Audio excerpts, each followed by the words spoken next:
Sunrise foundation ने आज हमारे यहाँ भनपुर कॉलेज आकर के छात्र छात्राओं के लिए सिकल सेल एनीमिया और HIV पॉजिटिव का टेस्ट किया, जो कि हमारे छात्र छात्राओं के लिए बहुत ही ज़्यादा उपयोगी है। क्योंकि जैसा हम जानते हैं कि सिकल सेल एनीमिया तो एक आनुवांशिक बीमारी है और इस क्षेत्र में और मेरे ख्याल से तो पूरे देश में ही ये बहुत व्यापक रूप से पाई जाती है और इसकी अवेयरनेस जागरूकता इसी युवा वर्ग में होना बहुत ज़रूरी है ताकि आगे के रोकथाम के लिए वो जागरूक हो सकें।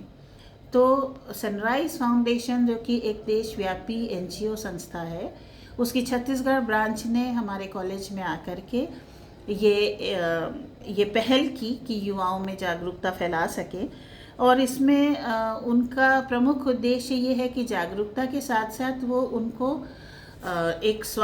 उनके स्वास्थ्य के संबंध में बता सकें, उनको उसमें यदि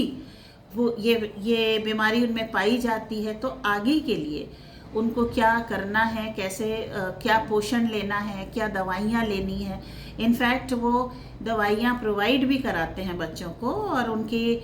ताकि आगे की पीढ़ी जो उनके बाद आती है उनमें इतनी जागरूकता हो कि आगे ये बीमारी और ना बढ़े। उसी प्रकार जैसा कि अभी हमें पता चल रहा है कि छत्तीसगढ़ क्षेत्र में HIV पॉजिटिव का दर बहुत ज़्यादा बढ़ रहा है, और ये भी इसमें भी इस युवा पीढ़ी को ये बताना कि HIV पॉजिटिव होता क्या है और इसका नुकसान क्या है और इसके रोकथाम हम कैसे कर सकते हैं, ये इन्होंने आके यहाँ पर बच्चों को उसकी काउंसलिंग भी की, बताया भी। स्पेशली लड़कियों को ये बात बताई क्योंकि आगे का जेनरेशन उनके थ्रू आता है और इसके लिए वो क्या पहल कर सकते हैं, और जो भी चीज़ें हैं कि यदि बाय चांस किसी में ये इसके लक्षण पाए जाते हैं तो उनको कैसे रहना है, उनको क्या खाना है, उनको किस प्रकार की लाइफ को लीड करना है, और ताकि आगे चल के जैसा कि अभी पिछले दिनों हमने एड्स दिवस मनाया, उसमें ये कहा गया है कि हम पूरी दुनिया ये चाहती है कि 2030 तक इसको इरेडिकेट कर सके। तो हमारा जो छोटा